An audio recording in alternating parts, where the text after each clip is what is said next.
Congrats. Congrats, Sir Aaron, sa iyong client. Anong niche? Anong industry? Let us know kung anong industry yung nakuha mong client.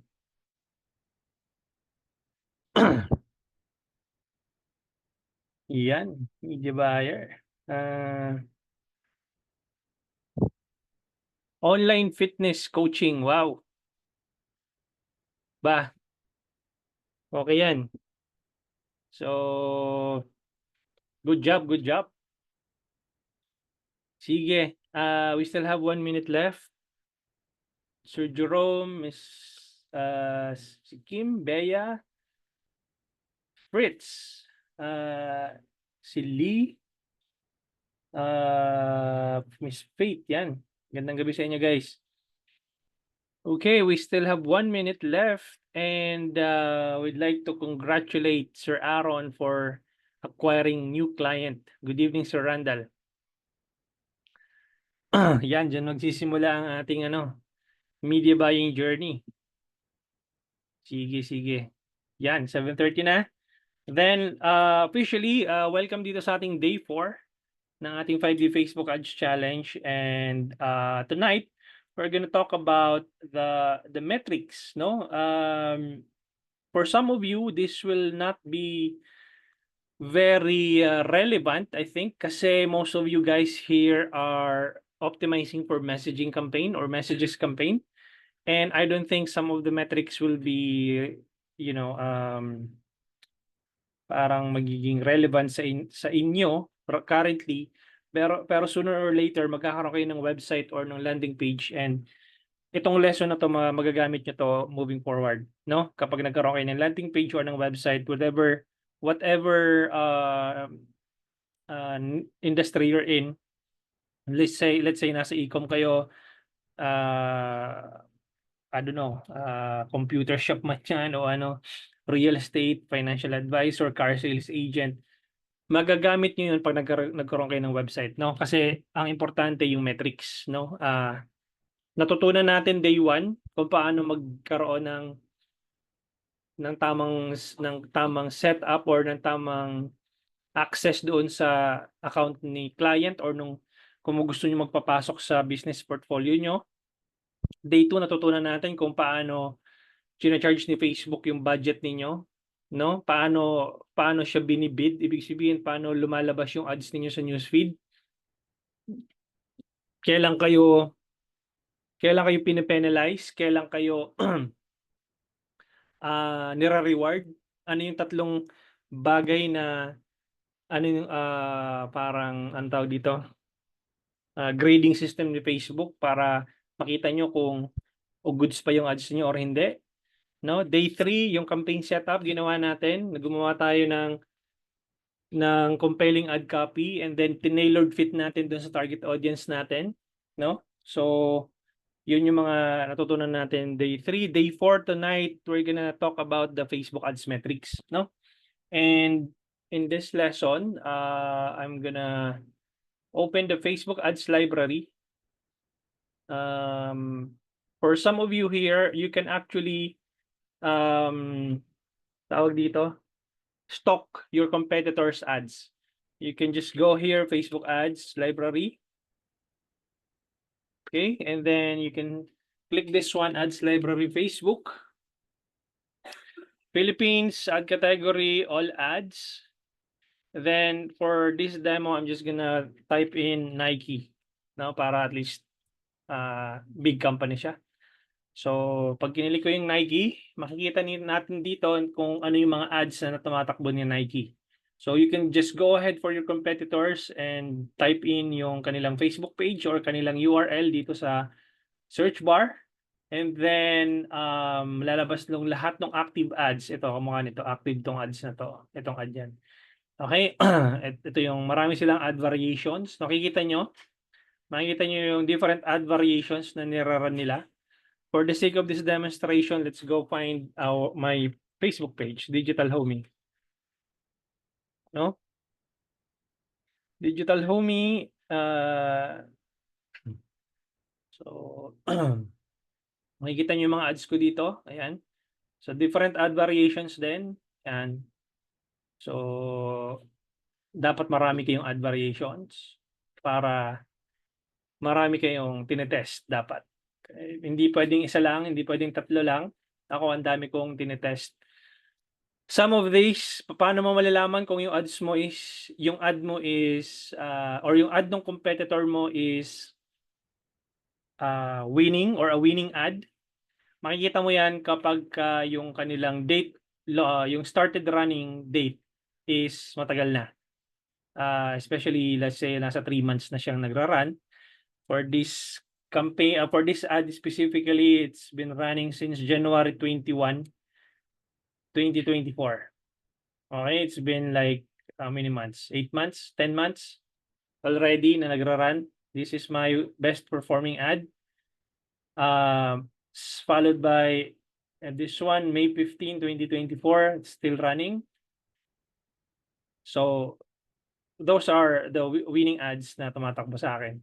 And then you can also get check your competitors' ads kung alin yung winning ads nila. And then you can benchmark. You can hindi mo naman pwedeng, hindi naman ibig sabihin gayahin mo as in gayahin mo, pero at least you can benchmark those ads kung ano yung nagpe-perform. Okay, let's go ahead for Nike. And then I'm gonna go ahead and find an ads manager. Let's go to kay ano, kay hanap ako ng magandang ano, wait lang hanap ako ng magandang ad account na pwede nating i-benchmark. Let's say ito na lang si ano. Sige, ito na lang siya. Teka lang, hindi pwede.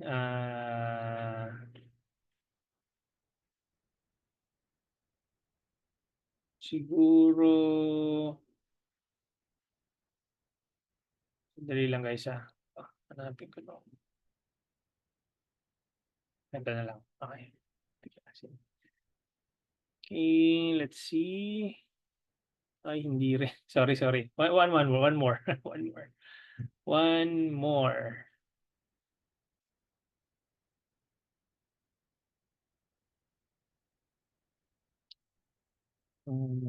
Dapat Shopify teka. Shopify para mas maganda.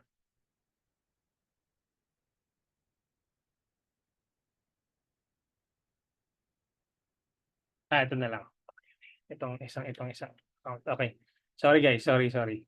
On the spot Okay, let me share my screen and let me just isolate ko muna 'to para makita niyo yung ano. Makita niyo yung mismong campaign lang, hindi yung buong campaign. Ayan, para hindi masyadong madami. Okay, I'm gonna share my screen. Now, I'm gonna arrange this one based on let me know if you can see my screen baka mamaya nagsasalita ako hindi niyo nakikita. Pupunta ako dito sa Ads Manager and then I'm gonna head over doon sa dulo. Click ko yung plus sign and then I'm gonna scroll down and add other columns. And then lalabas itong mga columns na 'to. Tatanggalin ko dito yung mga tingin ko hindi naman masyadong importante. So, clicks all, tatanggalin ko. CTR all, CPC all, click-through rate, impressions. Itong tatlong 'to, lalagay ko dun sa dulo. Kasi ito yung grading system sa atin ni Facebook, 'di ba? Yung tatlo na yan, lagay ko lang sa dulo. Tapos tanggalin ko na 'tong schedule, attribution setting, delivery. Siguro yung budget nandito sa taas. Results, cost per result magkatabi. Reach and impressions, tanggalin ko 'tong end. Budget amount spent. CPM, link clicks, tanggalin ko 'tong cost per link click. Click-through rate, tapos landing page view. Ko dito. Puwede niyo siyang i-move. So, katabi ng link clicks is landing page view, add to cart. Tanggalin ko 'tong mga 'to. Then this one, put it here and then add payment info.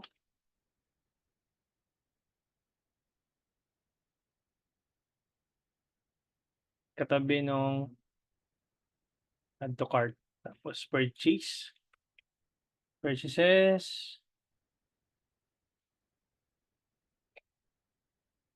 then ROAS. I'm not sure kung may nakalimutan ako, but let's see. Okay. Check natin, amount spent, results, frequency, impressions, link clicks, landing page, add to cart.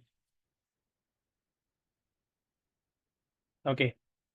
I think yung frequency i-ano natin, itabi natin dun sa CPM. Saan yung frequency? Frequency, tabi natin dun sa impressions na lang. Okay. Alright, so meron na tayong reporting column, which is ito lang yung tinitingnan ko lagi kapagka lalo kung may website ako. Okay, then pupunta tayo sa ads library so that we can see how things works. So, for example, nakita natin 'tong ad ni Nike lumabas sa newsfeed natin. So, the moment na nakita natin yung Nike na ad na 'to, magre-register siya dito sa reach. Eto, yung reach, 17,489. Ibig sabihin, this campaign was able to reach 17,489, no? Then at the same time, impressions na rin siya. So mapapansin niyo, anong pagkakaiba ng reach tsaka ng impressions? Kasi yung impressions 68,222, tapos yung reach 17,489. Meaning, it's the same people na nagkaroon ng impressions, ibig sabihin na nakita nila yung ads mo more than once, no? Or more than twice. Kaya yung frequency nila, ito makikita mo, 3.90. Ibig sabihin, itong 17,489 na katao, almost 4 times nilang nakita yung ads ko dito sa campaign na 'to.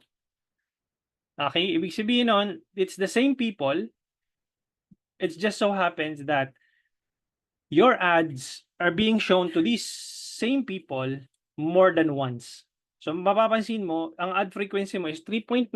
That's because it, your ads are being shown almost 4 times already sa newsfeed nila. Kaya 68,222 yung impressions. Okay, so malinaw tayo doon, no? Yung reach and impressions are the same people. Now, dahil nakita ko sa newsfeed ko, yung ads na to, sponsored, ang ginawa ko, kinilik ko tong shop now. Boom. Okay? Anong nangyari? Magkakaroon siya ng recording dito ng 1,178 link clicks. Okay, ang total noon, ibig sabihin, 68 out of 68,222 impressions, only 1,178 of them clicked. Okay? Napansin niyo yung data natin, yung sabi ko sa inyo, 10 million yung audience size ninyo, pero not all of those audiences are going to buy. No? 10 million yung audience mo, tapos parang 500 lang, 500K lang yung tingin mo doon na magiging purchases mo lang. Mapapansin mo dito, 68,000 impressions or from the reach na na-generate niya, 17,000. Out of 17,000 reach, only 1,178 of them clicked the link. So doon mo lang, mapapansin mo na only a percentage of those reach will be your potential customers. Make sense? Now, out of those link clicks na 1,178, only 809 of them landed the page or nag-load yung page. Ibig sabihin na nakarating sila sa product page. Itong nangyari dito sa mouse ko, ba't hindi ko siya maklik? Yan. Only 809 of those ang nakarating dito sa tayo matanggal na ito. Yan dito. Member days. 7. Pag kiniklik yung shop, ayaw. Click yung X, ayaw. Ganun. Ayaw. So, ha? Hindi, okay lang. Hindi, walang problema sa mouse eh. Okay yung mouse, pero bakit, I'm not sure bakit ayaw mo gumana nito. Okay. Palit ako ng palit ako ng, tingnan natin sa Adidas.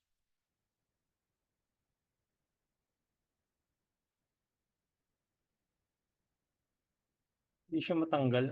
Problema dito. Yan. So, let's say Adidas. Okay. Ito, may mga ano sila. So, kaya lang walang wala silang, walang ads.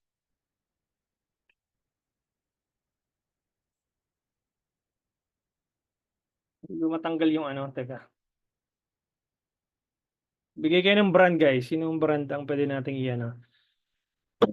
Let's say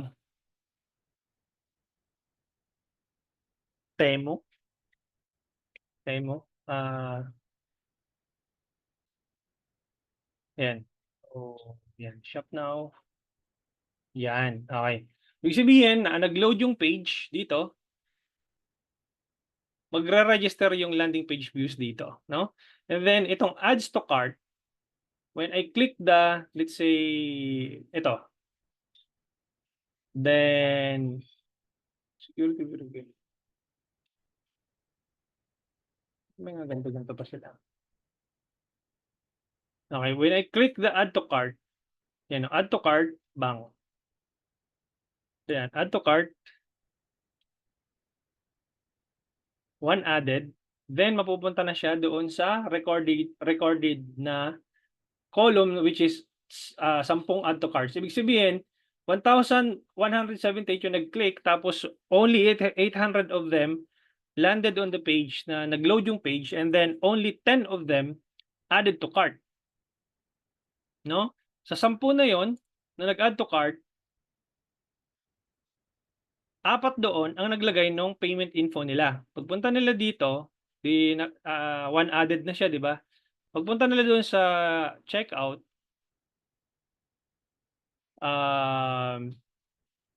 ilalagay natin yung email dito. Let's say, I don't know, lagay ko muna yung email ko dito.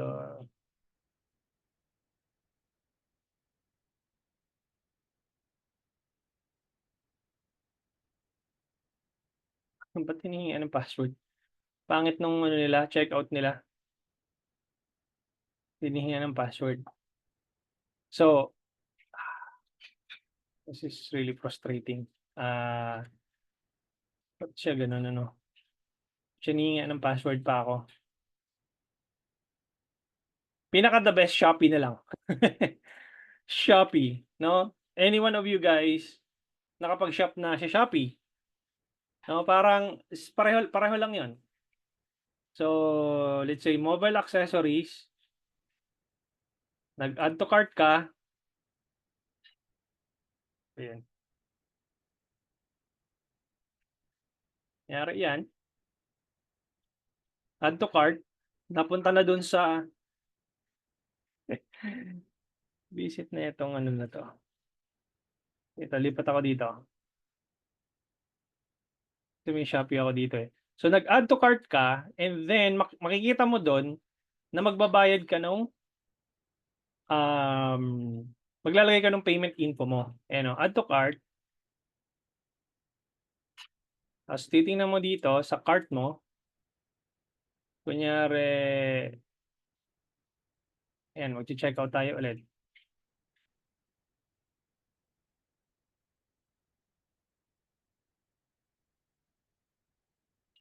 Ano yun?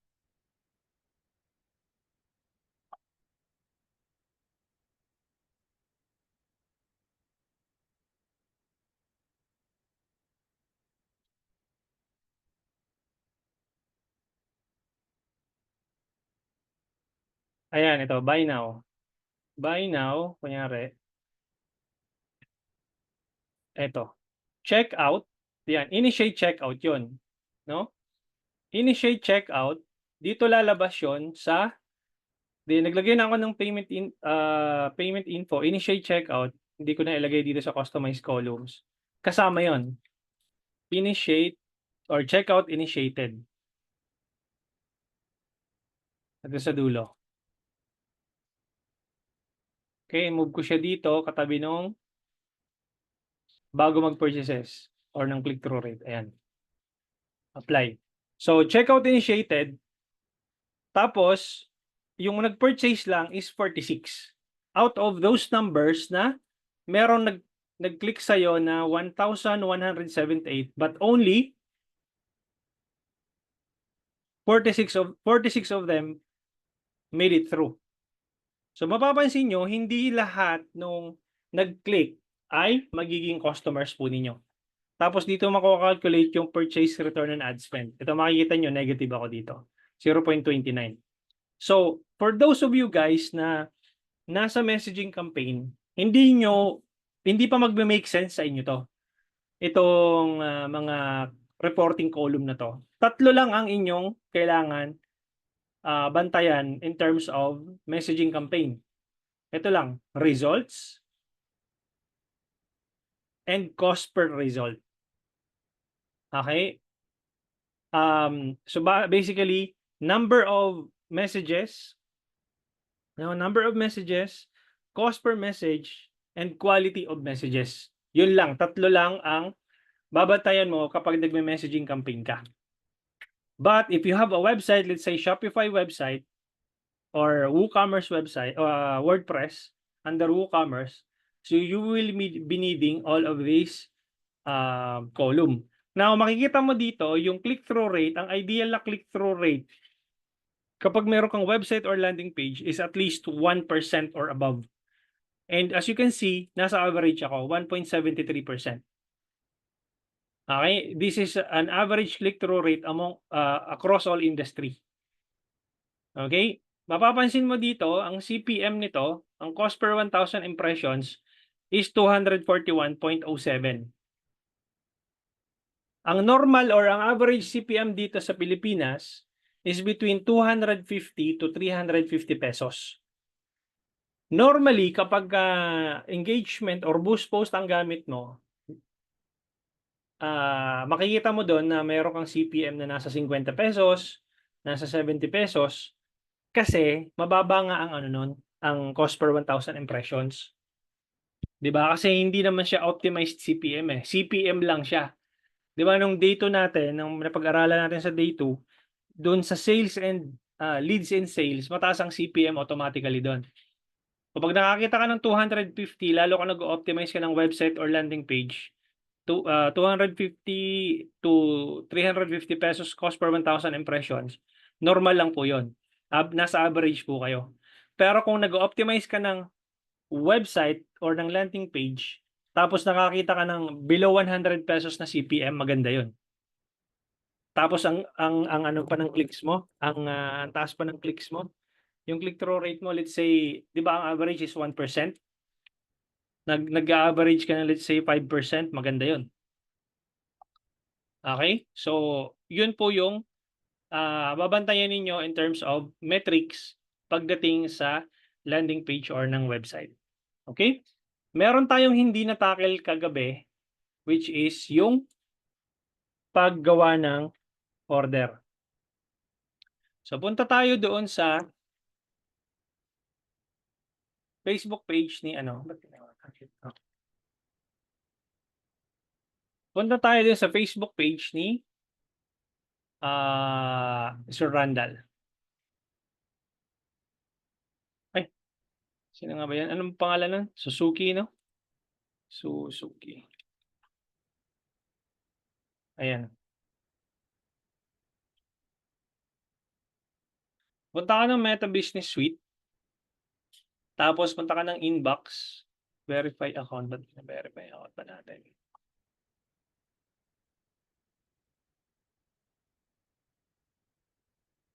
Verification needed.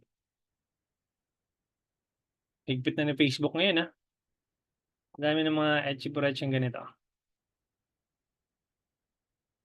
Wala naman dati. Confirmation code. Wala pang dumarating.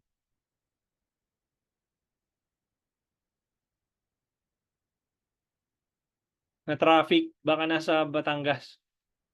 Traffic yung code. Ayun, pumasok na. Verify your business email. Ayan. Click ko dito, then paste, submit. Done. That's it. So, pupunta tayo ng inbox.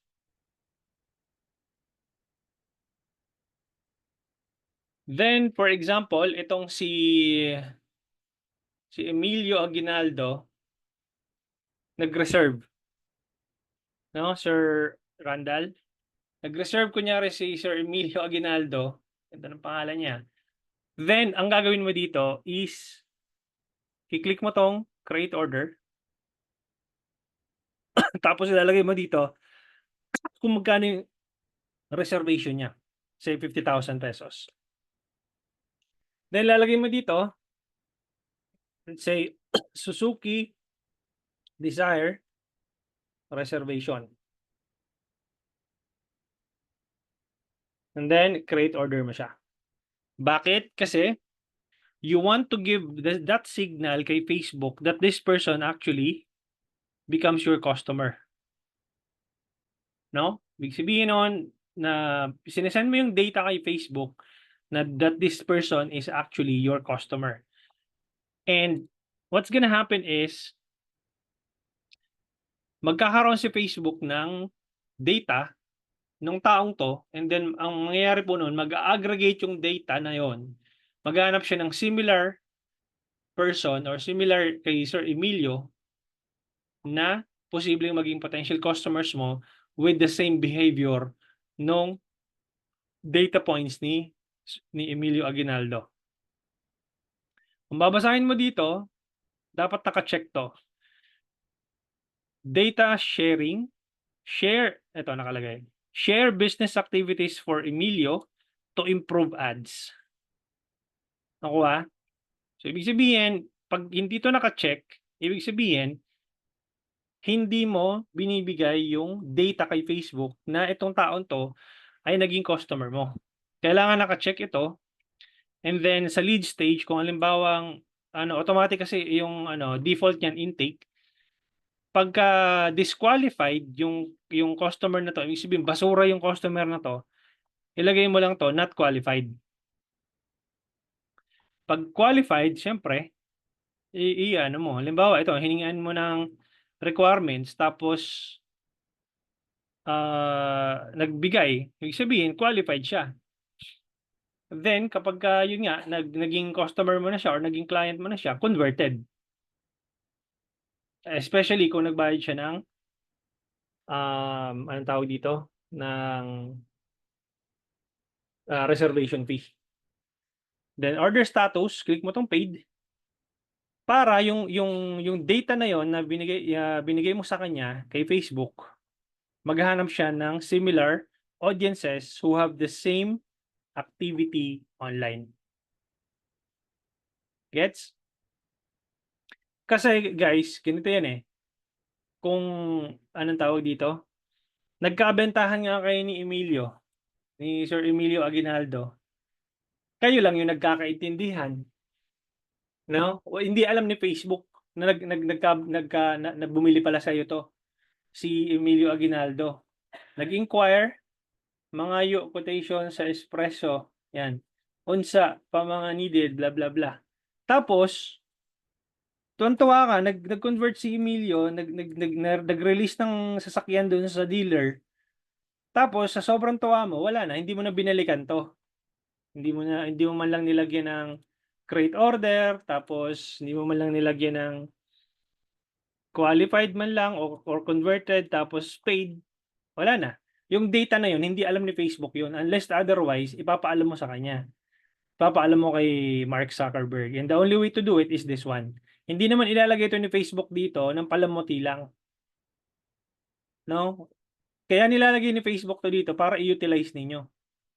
Puwede ka pa maglagay ng add note ka dito, sobrang sayang kausap ni client. O kaya naman, hindi pa siya qualified or hindi pa siya ready pero qualified siya, December daw siya kukuha, December daw siya kukuha, inaantay lang yung bonus, inaantay lang yung bonus. Tapos save mo, ikaw lang nakakakita nun, ikaw lang nakakaalam nung notes mo. Para 'pag binalikan mo si Sir Emilio, alam mo na sa dami mong kausap na 'yan, yung sa dami nito, alam mo na 'pag pumunta ka kay Sir Emilio, alam mo yung huling usapan ninyo. Hindi kayong, "Sir, kumusta pala nakakuha na." Kumbaga pagka bumalik ka sa kanya, alam mo yung initial na ano, yung parang magiging spiel mo sa kanya na, "Sir, kumusta po? Ang huling usapan po natin inaantay mo lang yung bonus. Ano po balita?"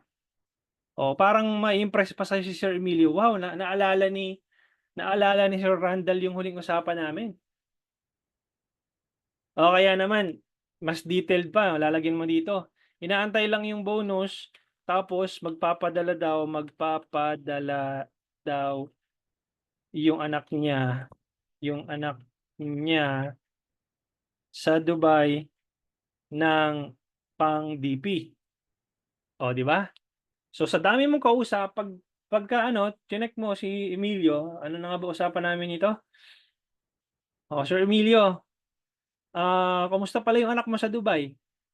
Although, nasabi niya naman yun ang magbibigay ng DP, pero parang, "Oh, kumusta po Sir Emilio?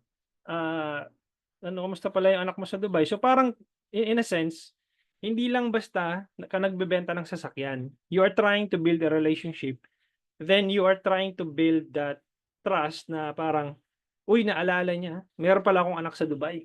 So, parang ang galing mo sa part na yun. So, mapapakuha siya sa'yo kasi nga, you have, put some effort there that speaks about o kumbaga parang meron kayong, common talking points na mapag-uusapan. Then, cancel ko muna 'yan and then let's say nga sinabi nga ni Emilio na December pa siya bibili, click mo 'tong add label, lagyan mo ng December prospect, tapos enter mo. Ngayon 'pag in-enter mo 'yan, makikita mo 'yan dito sa labels. 'Pag kinlik mo yung labels, lalabas yun dito, ayan oh, kamukha nito, new customer order place. So, for the sake of this demo, lagyan ko ng December prospect 'yan. Lalabas yun dito sa, 'pag kinilik ko 'tong labels, ayan oh, saan na yan, refresh ko muna. Label, ba't tayo lumabas? Ayun oh, December prospect, ayun oh, ulitin ko. Click ko yung labels, scroll down ako sa baba, ayun oh, may December prospect dito na nakalagay. 'Pag kinilik ko 'to, lalabas si Sir Emilio. Ibig sabihin lahat ng December prospect mo, kung nagawan mo siya ng label, lalabas yun lahat dito para pagdating ng December, meron kang iwo-workout na client na nakausap mo na ng October 24 halimbawa, tapos naubusan ka na ng prospect ng December, 'pag binalikan mo 'to, meron kang list of prospects na iwo-workout for the month of December. Make sense? Na-gets? Ah,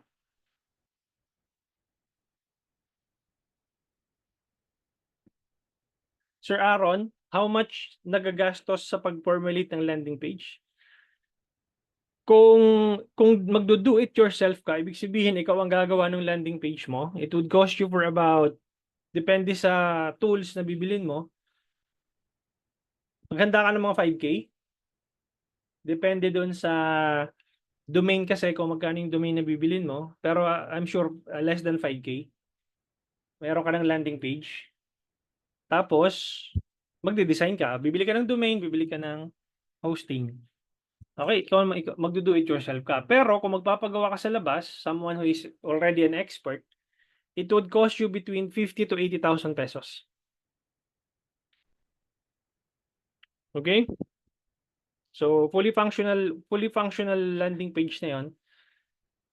Depende sa kalibre nung landing page, magagawa ng landing page mo.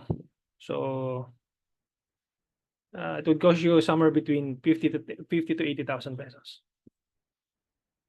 Okay, so leads campaign 888 as of now. Ano 'to? CPM. Ang CPM mo 88 pesos, but anong campaign ito? May website o pure messaging or yung engagement campaign? Kasi kung 88 pesos 'yan, I think messaging campaign 'yan or engagement campaign. So normal lang 'yun. Average lang 'yun. Okay? Ano magandang tool for landing page? You can choose Funnelfy, System.io, ano pa ba? Marami diyan sa market na ano, na pwede mong ako kasi yung gamit ko is Funnelfy. Okay? Si, Miss Katrina, paano kapag all throughout our ads campaign hindi kami nagke-create order pero nag-i-input kami ng order status as paid, book and converted sa nagpapa-reserve na customer, would that be okay po ba? Yes, pero preferably may create order para talagang solid yung data. Sa mga nagpa-reserve na customer, would that be okay po ba since we've been sending different details and asking customers to send?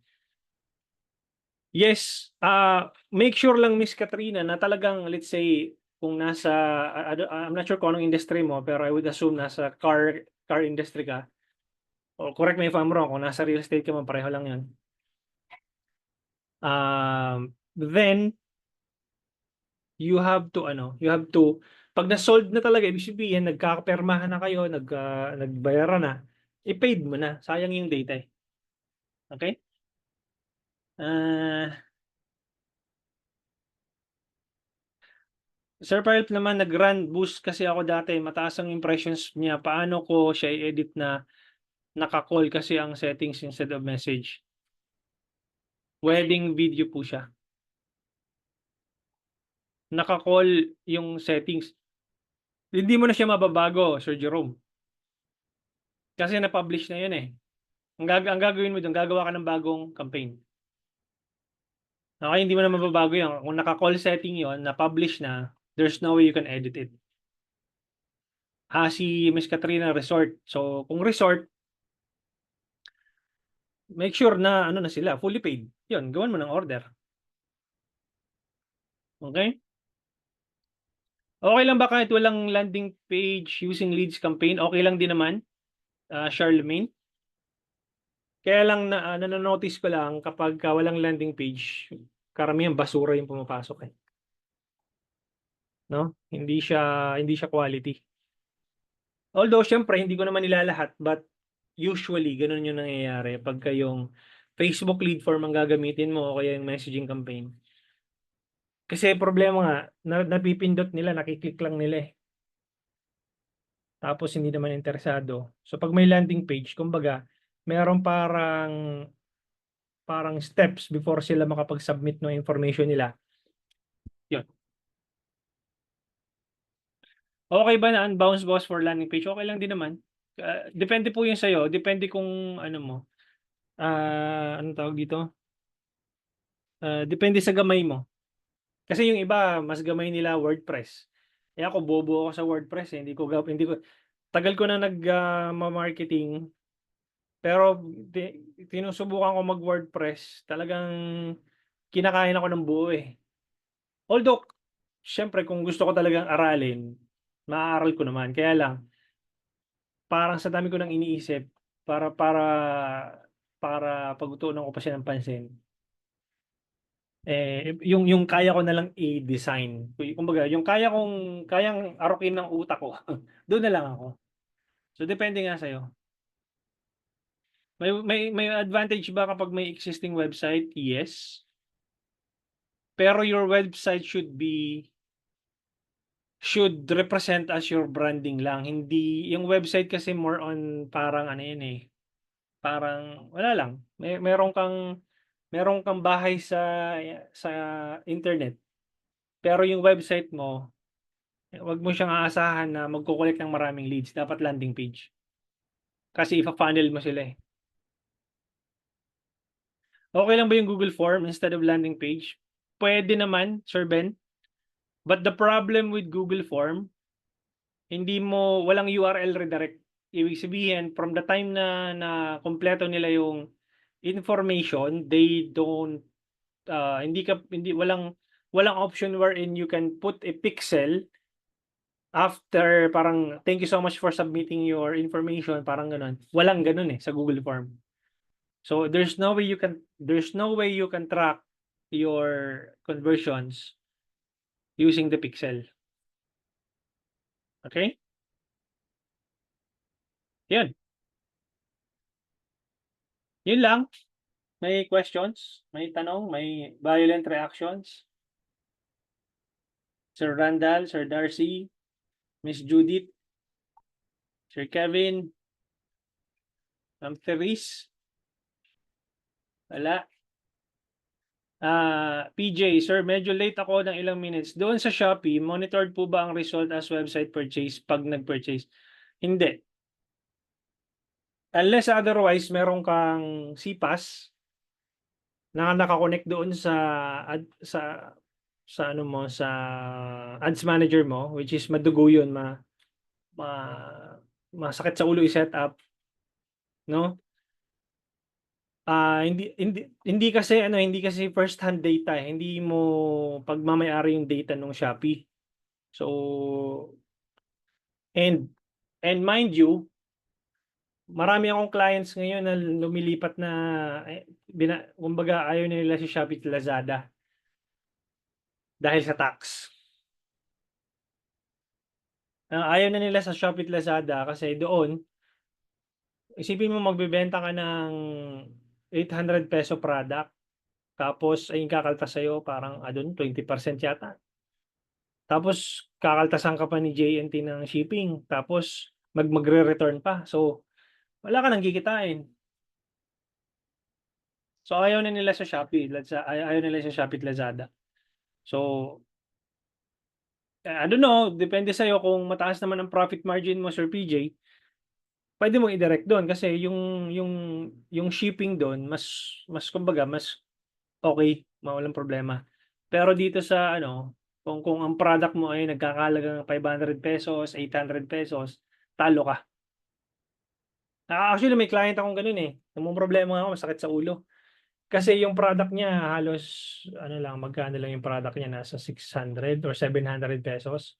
Tapos with all the cost sa Shopee, Lazada na taxes, alam mo yun, parang halos wala na siyang kinikita.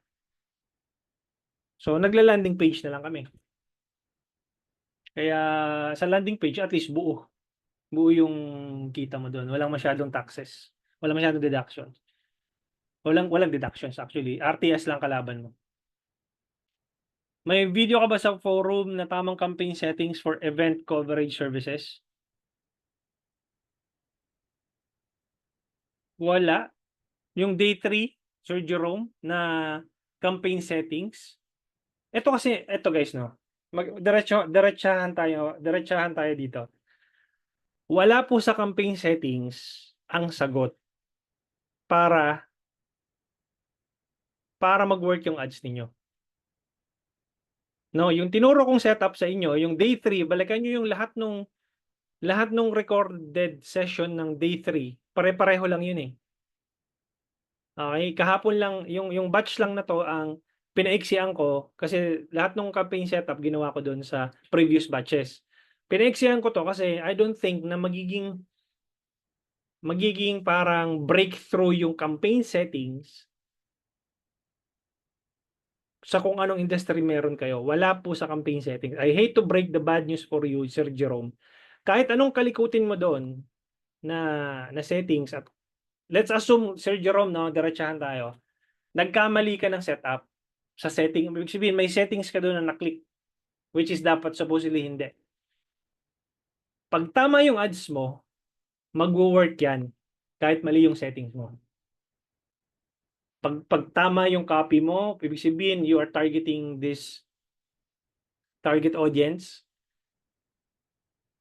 I tell you nga, meron ako, halos lahat ng campaign ko ngayon, broad open audience, walang targeting. As in, wala, zero. Zero. Ngayon, kung tatanungin mo ko meron ba akong video na ituturo ko sa'yo kung anong settings yung setup? Yung sinet-up natin nung day 3, yun na yun. Sa testing. And yung sinend ko sa inyo na framework, yung 100 pesos Facebook ad strategy framework, sundan nyo lang yun. 100 pesos sa testing, 1,000 pesos sa validate, tapos 5,000 pesos sa scaling. Kaya lang, hindi ka makakapag-scaling kasi ang gamit ko doon cost cap. Hindi ka makakapag-cost cap kapag wala kang website or landing page. So, sinimulan ko sa 100 pesos, tapos 1,000 peso budget for validate, tapos scaling mo doon is yung cost cap ang ginamit ko. Kasi yung iba, pag nag-scaling, 20%, 30% additional budget doon sa existing budget eh. Ako hindi na ako naggaganon. Matrabaho kasi yun eh. Tsaka nagagalaw yung algorithm pagka dagdag ka ng dagdag every 3 days ng budget. Nasisira yung yung data. Tumataas. So dapat alam mo yung cost kung magkano yung cost to acquire a customer. Alam mo kung magkano yung babayaran mo to acquire a new customer. Tama pala coach, paano bumalik dun sa recording natin? Kasi may need ako na i-confirm na sa misis ko ata sa'yo. Ha? Kasi may need ako i-confirm na na-miss ko ata sa'yo. Nandoon sa day 3, di ba meron na kayo na-receive sa akin na na instruction or email how to access your dashboard? Ito. How to access your dashboard, punta ka lang dun sa forum. Punta ka sa forum and then hanapin mo yung type mo lang doon dashboard. Dashboard. Ayan. Tapos ito, panoorin mo to. O, share ko na dito para makita nyo. Nandiyan yung mga lahat ng recordings natin. Okay. Need po ba ng Shopify store para i-link sa landing page? Sorry po, late ako sa'yo. Hindi. Kung sir, kung may Shopify ka, Shopify lang. Kung landing page lang. Magkaiba po yun. Okay? Sir, sino to? Si Sir PJ. Kung Shopify yung Shopify, kapag marami kang SKUs, ibig sabihin marami kang products na binibenta, kailangan mo ng Shopify. Pero kung isang product lang naman or tatlong product lang naman yung binibenta mo, di landing page lang, okay na yan. Okay lang, Sir Randall, walang problema. Darcy, question sir, kapag nag-extend ng ads, kapag nag-add ng budget, nagbabago din ang algorithm? Usually. Kaya hindi ako nagbe-vertical scaling na eh. Yun yung problema ko sa vertical scaling eh. Every 3 days kasi magdadagdag ka ng budget. Halimbawa, may 1,000 pesos ka na budget daily. Tapos 20% of that, so how much? 200 ba? 1,000 pesos times 20%, 200 pesos. So, ibig sabihin, yung 1,000 mo, magiging 1,200. Tapos, after 3 days, magdadagdag ka ulit ng 20%. So, yung 1,200 mo times 20%, 240 plus 1,200. So, sabihin mo ng 1,500 after 3 days. Yun yung vertical scaling. Ang problema ko doon, every time na nag-a-add ako, na nagkakaroon ng adjustments. So, why not mag-cost cap ako, dahil alam ko na yung kung magkano yung willing akong ibid. That's the reason why I use cost cap. Okay, if you want to learn more, nasa 100 pesos Facebook ad strategy yan. Okay? Saan po magkakatalo sa ads mo? sa offer mo, Sir Marjon. Okay? Charlemagne, may certificate po ba kami ma-release after this? Wala po, Charlemagne. Ang nagbibigay lang po ako ng certificate doon sa nakakompleto po ng ano, ng digital scientist course. Okay? Tawag dito. Meron akong video doon na bakit hindi ako nagbibigay ng certificate. That answers your question. Baka sabihin mo, bakit naman wala kaming certificate? I'll be sending you the video, bakit, para panoorin mo na lang kung bakit hindi ako nagbibigay ng certificate.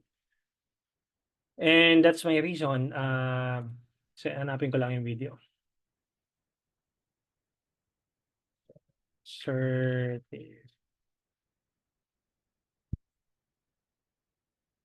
Huwag ka magtatampo sa akin, Miss Charlemagne, ha, kung bakit hindi ako nagbibigay ng certificate.